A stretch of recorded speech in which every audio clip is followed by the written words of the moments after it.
welcome back to the show. Now let's find out about a new artist, a different kind of artist too. But first, let's talk to an art lover and find out how he might describe the art. Excuse me, sir, how would you describe the art? I don't know, probably a bit dark, but with dark and hopeful, I guess. I'm trying to work in my own mind the story about it, but it's kind of escaping me a bit at the moment. But it's probably dark and hopeful. I think that's probably the way I view it. Yeah?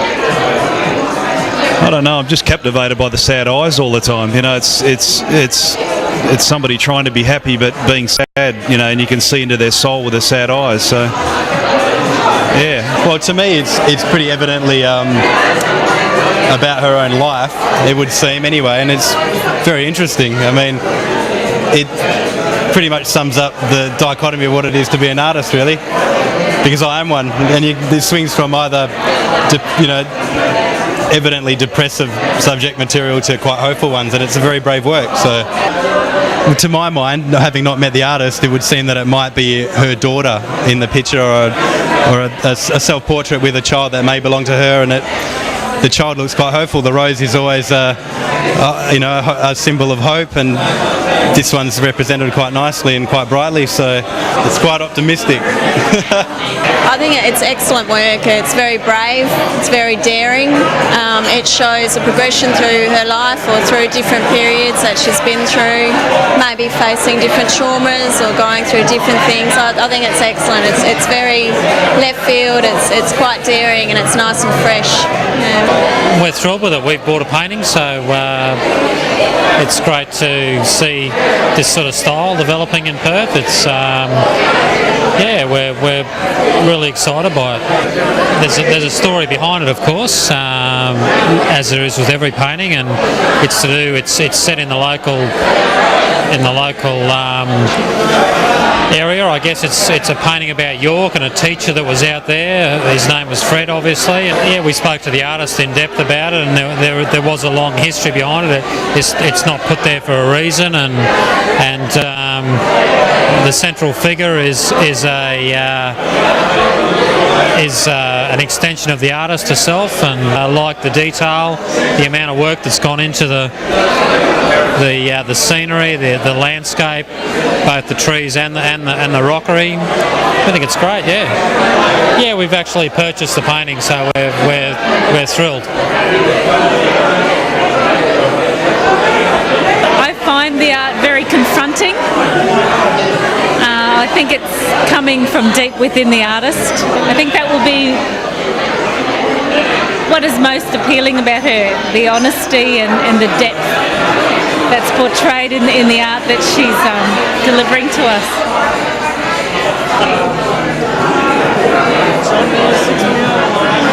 How can I say it? It's totally new, but I really love the style, and I love the stories. Sharon has a story to all of her paintings, and I really love the stories. And it's very unusual, but once you get to know the stories behind it, I love this one. I love the innocence of it, and to me it's angel-like. I love it. It just depicts about how the woman is. The kids are happy, she's happy, and the colours are bright. And it just down to earth, and you can't ask for more than that in life. Simple as that. It's just down to earth and simple as that. The evening tonight has been really, really great so far. We've had a really good look around at the art, and it's been terrific to see all the different styles that are on show here, and I've got a few favourites, absolutely. It's very interesting because I haven't seen that sort of stuff before. I've been more used to the Renoirs and the classical stuff that I see in Vienna, because I'm a member of the Liechtenstein Museum. But after a while this really grows on you, and I particularly like where the ground has got the detail and the depth A lot of work's gone into it. Oh, well, the Thai is actually the Reserve Support Council. It's industry that supports the reserve forces in the military. Because, you know, I mean, if you have a reservist working for you and then he wants to go and do his time away, it does cost you money. So they try and do everything to encourage industry to allow people to work for them who are also in the reserve.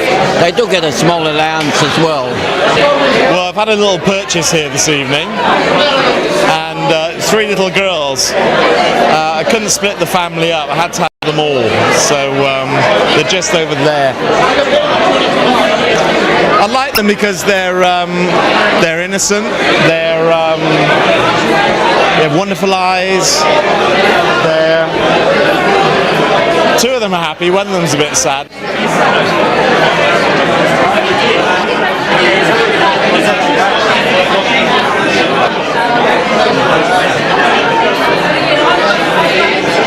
Tristan, how did you discover the artist? Sharon actually came into my gallery, and I had a look through her portfolio, and she said she had shown a few other galleries and they weren't interested. And I looked at her work and absolutely fell in love with it, because I thought this lady's going all the way, and I really do believe it. And as you can see by tonight's success, she's really going through the roof. There's a few red stickers here, and I'm very happy to see that. Tell us about the style of the art. How would you describe it as an art lover? I think Sharon's exhibitions is a personal journey, and she's certainly painting with passion and with life, and this is her personal journey, and it's been put onto canvas, and she's actually only one of the few people I know that has actually painted like this. So yeah, it's a wonderful experience for her and for me to have her at Tristan's gallery. Now here's a non-art related question. How did you get your food to taste so great? Yeah, the food's good tonight. All the companies have got together and put some great food on. Yeah, really happy with the food. It's turned out great. The sushi's good and the ice cream's great, and the cheese is wonderful, as usual. There's ice cream. There's ice cream, John. Haven't you seen the ice cream? Would you like an ice cream, John? Yes, please.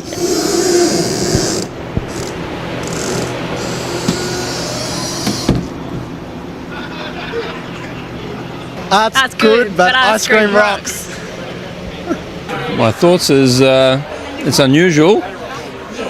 It's trying to imagine what the artist actually, her expression, what she actually feels. It's hard to pick what it is, but it's intriguing anyhow. For someone like Sharon Ellis to be recognised, she's a country girl.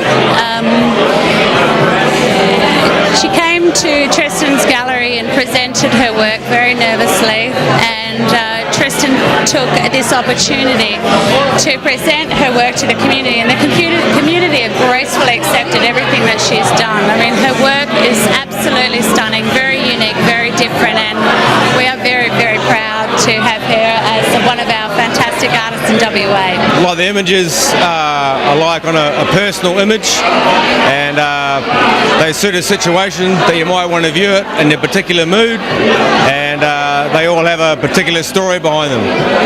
I think it's really great to find some artwork that emotionally engages you. It's not always comfortable, but whatever it does, it definitely causes a reaction. You just kind of look at it and it sucks you in. You don't know why.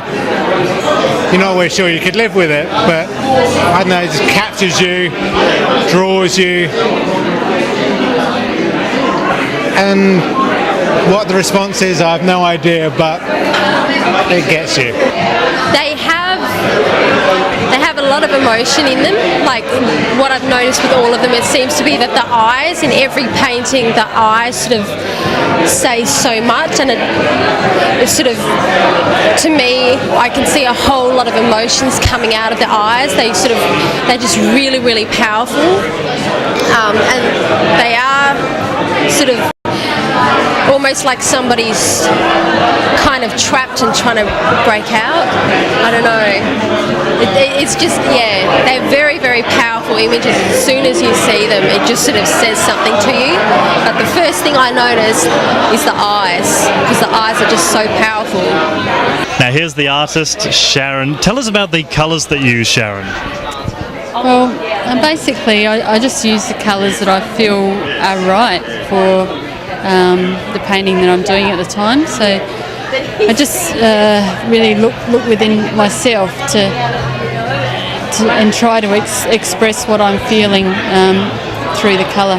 Sharon, it hasn't escaped our notice that sometimes you paint, you're showing the eyes, and sometimes the eyes are missing. Why is that? Some of the innards that I do don't have eyes for this world yet. You know, they come from within and they don't experience our reality, so therefore they don't have the same eyes as us. Sharon, you hail from York. What do the local people in town think of your art, or what do they say to you about it?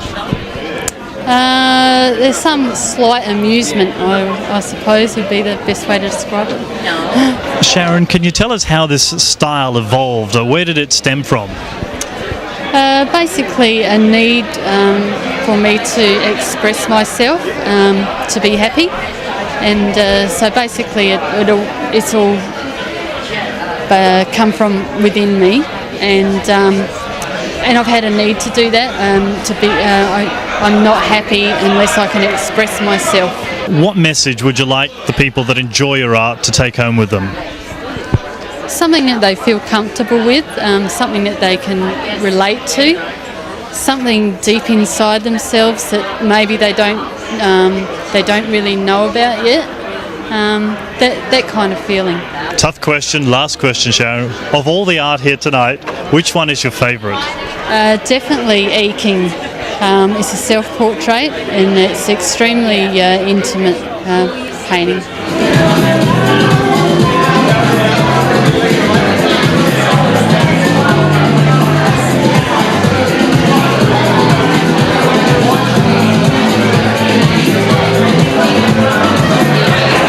What I was feeling with these paintings here is that it's like salt pans out in the bush, and it's like the big quiet, and the big quiet is silenced by the sound of squawking cockies, and it's silenced by the sound of a squeaky wheel on the kid's car. I'm Sharon Ellis and you're watching Time with John. So, there you have it. Lovely art and lovely people too. And that's all we have for the program today.